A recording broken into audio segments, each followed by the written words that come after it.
Hello everyone. In this video, we are going to discuss briefly about all the important features of Python. And then we are going to answer a very simple question, that is why Python is preferred over other programming languages. तो आपने मेरे channel को अभी तक subscribe नहीं किया है तो उसे प्लीज़ कर दीजिए। तो स्टार्ट करते हैं। अब पाइथन लैंग्वेज के बहुत सारे फीचर हैं। पहला ये कि इसको सीखना बहुत ही आसान है। अगर आपको इंग्लिश आती है तो आप इसको आसानी से सीख सकते हो। क्यों? क्योंकि एक तो आपको ऑलरेडी इंग्लिश आती है, साथ ही साथ पाइथन में सिर्फ 33 एडिशनल कीवर्ड्स हैं जो आपको आने चाहिए। हर एक कीवर्ड का एक अलग यूज़ है। फॉर एग्जांपल कोई हो सकता है, कोई कीवर्ड हो सकता है इफ़, कोई है ट्रू। तो इस तरह से हमारे पास टोटल 33 कीवर्ड है। अगर आपको वो 33 कीवर्ड आ गए अच्छे से यूज़ करने, तो आपको पाइथन भी बहुत आसानी से आ जाएगा। दूसरा ये फीचर है कि पाइथन हमारा एक ओपन सोर्स लैंग्वेज है। हमारा जो पाइथन है, पाइथन सीखने के लिए, पाइथन में प्रोग्रामिंग करने के लिए आपको थोड़े से भी पैसे देने की ज़रूरत नहीं है। तो इसलिए, और इसका जो सॉफ्टवेयर है, आप कोई भी इसका सॉफ्टवेयर यूज़ कर सकते हो। बहुत ही इसको आसान है इसको सीखना, और इसके सॉफ्टवेयर में भी आपको कोई खर्चा नहीं करना है। तीसरा इसका फीचर ये है कि ये हाई लेवल प्रोग्रामिंग लैंग्वेज है। हाई लेवल हम लोग पहले भी डिस्कस कर चुके हैं। वो यही कि जो हम ह्यूमंस हैं, हमारी जो नेचुरल लैंग्वेज है, इसके बहुत ही क्लोज है ये। तो अगर हमारे पास एक मशीन लैंग्वेज है जो कि 0-1 में बात करते हैं, तो और जो असेंबली लैंग्वेज है हमारी बहुत ही लो प्रोग्रामिंग लैंग्वेज है, और जो हमारी ह्यूमंस के जो बहुत ही पास में होती है, यानी कि ह्यूमन लैंग्वेज के बहुत क्लोज होती हैं, इनको सीखना आसान होती है, तो उन्हें हाई लैंग्वेज कहते हैं। तो पाइथन भी एक हाई प्रोग्रामिंग लैंग्वेज है। साथ ही साथ ये प्लेटफॉर्म इंडिपेंडेंट है। इसका क्या मतलब है? मेरे पास कोई कोड है पाइथन का, सपोज ये मैंने कोई कोड लिखा है पाइथन का। सेम कोड को मैं अपनी विंडोज़ मशीन में भी रन कर सकता हूँ। सेम कोड को मैं अपनी लिनक्स सॉफ्टवेयर के अंदर भी यूज़ कर सकता हूँ, और सेम को मैं अपनी मैक ओएस में यूज़ कर सकता हूँ। तो बस कोड होना चाहिए, आप उसको कहीं भी रन कर सकते हो किसी भी सॉफ्टवेयर में। तो इसी वजह से पाइथन हमारी प्लेटफॉर्म इंडिपेंडेंट लैंग्वेज भी हो गई है। अब इसका पांचवा फीचर ये है कि ये प्रोसीजरल और ऑब्जेक्ट ओरिएंटेड दोनों मेथड्स को फॉलो करती है। साथ ही साथ ये एक स्क्रिप्टिंग लैंग्वेज भी है। तो जो काम प्रोसीजरल लैंग्वेज कर सकती है, जो काम ऑब्जेक्ट ओरिएंटेड लैंग्वेज कर सकती है, वो सारे काम हमारे पाइथन भी कर सकता है। पाइथन हमारा इंटरप्रेटर बेस्ड लैंग्वेज है। हमने ये भी पहले की वीडियोस में डिस्कस किया था कि हमारी हाई प्रोग्रामिंग लैंग्वेज दो टाइप्स की होती है। एक होती है हमारी कंपाइलर बेस्ड, एक होती है हमारी इंटरप्रेटर बेस्ड। कंपाइलर के अंदर आपको कोड को एग्जीक्यूट भी करना पड़ता है और कंपाइल भी करना पड़ता है, लेकिन जो इंटरप्रेटर बेस्ड लैंग्वेज होती है उसको आपको सिर्फ रन करना होता है उस कोड को, यानी कि रन का बटन आएगा, रन दबाओ, तो वो जितना भी एग्जीक्यूशन होगा, जो भी कंपाइल होगा, वो बैकएंड में वो खुद ही कर लेता है। आपको कुछ नहीं करना, आपको बस उस प्रोग्राम को रन करना है। तो ये एक इंटरप्रेटर बेस्ड लैंग्वेज भी हो गई है। अब इसका अगला इसका फीचर है कि ये एक बहुत ही एक्सटेंसिबल लैंग्वेज है। एक्सटेंसिबल मतलब कि मैं कोई और प्रोग्रामिंग लैंग्वेज का कोई अगर एप्लीकेशन है, फॉर एग्जांपल जावा या C++ या किसी और प्रोग्रामिंग लैंग्वेज का अगर कोई सॉफ्टवेयर लिखा हुआ है, कोई एप्लीकेशन है, तो उसको मैं अपने पाइथन के कोड के अंदर भी रन कर सकता हूँ। पाइथन सपोर्ट करता है इस चीज़ को। और इसी तरह पाइथन एक एम्बेडेड लैंग्वेज भी है, यानी कि अगर पाइथन का कोई एप्लीकेशन है तो उसको मैं C++ या जावा या फिर किसी और प्रोग्रामिंग लैंग्वेज के अंदर उस एप्लीकेशन को रन कर सकता हूँ। तो ये मतलब हो गया एक्सटेंसिबल और एम्बेडेड का। अब पाइथन लैंग्वेज में बहुत ही एक्सटेंसिव लाइब्रेरी है। फॉर एग्जांपल pandas है, numpy है, टेंसरफ्लो है, scipy है, और भी बहुत सारी लाइब्रेरीज हैं। हर एक लाइब्रेरी का कुछ ना कुछ स्पेसिफिक काम होता है जिसको हम लोग यूज़ करते हैं। तो इसी वजह से हम लोग कह सकते हैं कि बहुत सारी लाइब्रेरीज पाइथन के अंदर प्रेजेंट है, और ये वाला फीचर हर एक लैंग्वेज में नहीं होता है। और 10वां ये कि पाइथन का फीचर है कि वो डायनेमिकली टाइप्ड है, यानी कि हमने सपोज वेरिएबल है कोई डिक्लेयर किया है। वेरिएबल क्या होता है? वेरिएबल वो कंटेनर होते हैं जिनके अंदर हम लोग डेटा लिखते हैं। फॉर एग्जांपल यहाँ पे मेरे पास कुछ नंबर लिखा है 43 या 23, कुछ भी नंबर लिखा हुआ है। तो सपोज जो 43 है, मैंने उसको किसी एक वेरिएबल यानी ए के अंदर डाल दिया। अगर मैं किसी और लैंग्वेज में कर रहा हूँ तो मुझे अपने वेरिएबल जिसमें मैं डाल रहा हूँ, उस वेरिएबल के पहले उसको डिक्लेयर करना होगा। उस वेरिएबल का टाइप क्या है? फॉर एग्जाम्पल अगर मैं उस वेरिएबल में सिर्फ इंटीजर डालूंगा तो मुझे उस वेरिएबल के पहले लिखना होगा इंट। अगर मैं वो डेसिमल वाला नंबर स्टोर कर रहा तो मुझे लिखना होगा फ्लोट। इस तरह से कुछ कि int A is equal to, अगर इंटीजर स्टोर कर रहा हूँ तो 43, अब फ्लोट लिख दूंगा तो ये डेसिमल स्टोर करेगा। तो इस तरह, और कैरेक्टर है, यानी कि मैं अपने लेटर्स वगैरह को स्टोर कर रहा हूँ या वर्ड स्टोर कर रहा हूँ कुछ भी, तो यहाँ पे कैरेक्टर लिखना होगा, कैर लिखना होगा अपने वेरिएबल के आगे। तो ये हमारा ये हमारा होता है डेटा टाइप जो हम लोग स्पेसिफाई करते हैं। पाइथन एक बहुत ही डायनेमिक टाइप लैंग्वेज है, यानी कि हमें ये चीज़ स्पेसिफाई करने की ज़रूरत नहीं है। इससे हमारा टाइम बहुत बचता है और हमारे लिए कोडिंग करना बहुत आसान हो जाता है। पाइथन स्मार्ट है, वो खुद समझ जाता है कि जो आगे जो हम लोग उसके अंदर फिट कर रहे हैं, वेरिएबल के अंदर जो चीज़ डाल रहे हैं वो किस डेटा टाइप की होगी। तो ये 10 फीचर हैं हमारे पाइथन लैंग्वेज के। अब हम लोग आसानी से समझ सकते हैं कि पाइथन हमारी बाकी प्रोग्रामिंग लैंग्वेजेस के कंपैरिजन में क्यों ज़्यादा प्रेफर की जाती है। अब हम लोग इस टॉपिक को देखते हैं। तो पाइथन के हमने अभी बहुत सारे फीचर्स को देखा, बट अब हम लोग थोड़े सिंपल वर्ड्स में देखते हैं कि हम लोग पाइथन को क्यों प्रेफर करते हैं। तो सपोज ये मेरी कंप्यूटर की स्क्रीन है, ठीक है, कंप्यूटर या लैपटॉप जो भी यूज़ कर रहे हैं उसकी स्क्रीन है। यहाँ पे अब मुझे कुछ अपना अलग से कोड लिखना है, और ये कोड क्या करेगा, ये जो भी हम लोग डिवाइस यूज़ कर रहे हैं उसकी स्क्रीन पे शो करेगा आउटपुट में हेलो वर्ल्ड। तो यहाँ पे शो करे hello world.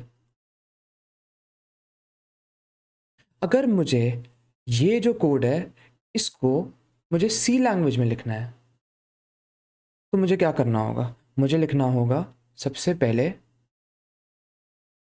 Hash include stdio dot H, उसके बाद लिखना होगा मेन फंक्शन, फिर लिखूंगा मैं प्रिंट एफ, फिर ब्रैकेट, ब्रैकेट के अंदर जो मैसेज मैं चाहता हूँ आउटपुट में शो हो, यानी कि हेलो वर्ल्ड, ब्रैकेट क्लोज। उसके बाद एक और क्लोजिंग वाला कर्ली ब्रैकेट। फिर इसके बाद ये कोड लिखने के बाद मुझे करना होगा इसको कंपाइल, फिर करना होगा इसको रन। कंपाइल और रन क्यों, क्योंकि हमने पहले डिस्कस किया था कि सी एक कंपाइलर बेस्ड लैंग्वेज है, तो इसको सबसे पहले कंपाइल करना होगा फिर रन करना होगा। तो देखो यहाँ पे कितनी लाइन ऑफ कोड हो गई, 1 2 ये 3 4 ये 5, ये हुआ टोटल 5 लाइन में। अब मैं चाहता हूँ कि यही चीज़ मैं जावा में लिखूँ, सेम हेलो वर्ल्ड का कोड मैं जावा में लिखूँ। तो मैं क्या करता हूँ, क्या लिखूँगा, ये थोड़ा लेंदी होने वाला है। तो मुझे लिखना होगा सबसे पहले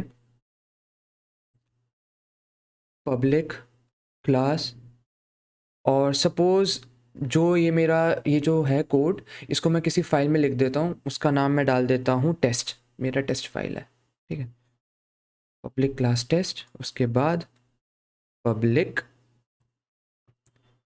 स्टैटिक वॉइड मेन, बहुत बड़ा जाएगा ये, फिर यहाँ लिखूँगा स्ट्रिंग, यहाँ पे ये ब्रैकेट स्क्वायर ब्रैकेट्स, और फिर लिखूँगा यहाँ पे आर्ग्स, फिर मैं लिखूँगा यहाँ पे इसके अंदर इस वाले पोर्शन के ये जो मेरा ये वाला जो फंक्शन है इसके अंदर अलग से लिखूँगा मैं system dot out dot print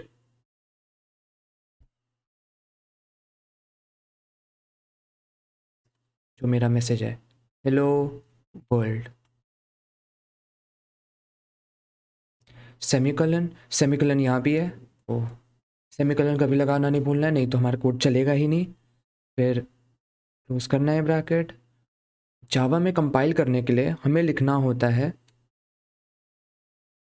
जावा सी, मेरी फाइल का नाम था टेस्ट, तो टेस्ट, उसके बाद डॉट जावा। ये क्या करेगा, मेरी जो टेस्ट की जो फाइल है जावा की उसको कंपाइल करेगा। उसके बाद मैं लिख दूंगा यहाँ जावा टेस्ट। ये क्या करेगा, जो मेरी टेस्ट फाइल है उसको रन करेगा। क्यों, क्योंकि जावा भी एक कंपाइलर बेस्ड लैंग्वेज है, इसलिए हमने कंपाइलर और हमने सबसे पहले कंपाइल करा उसके बाद रन किया। अब अगर हम लोग यही हमें कोड पाइथन में लिखना होगा, देख लो सी में 5 लाइन लगी, जावा में भी बहुत ही ज़्यादा लंबा गया है, सिर्फ एक छोटा सा मैसेज प्रिंट करना। अगर पाइथन में मुझे करना हो,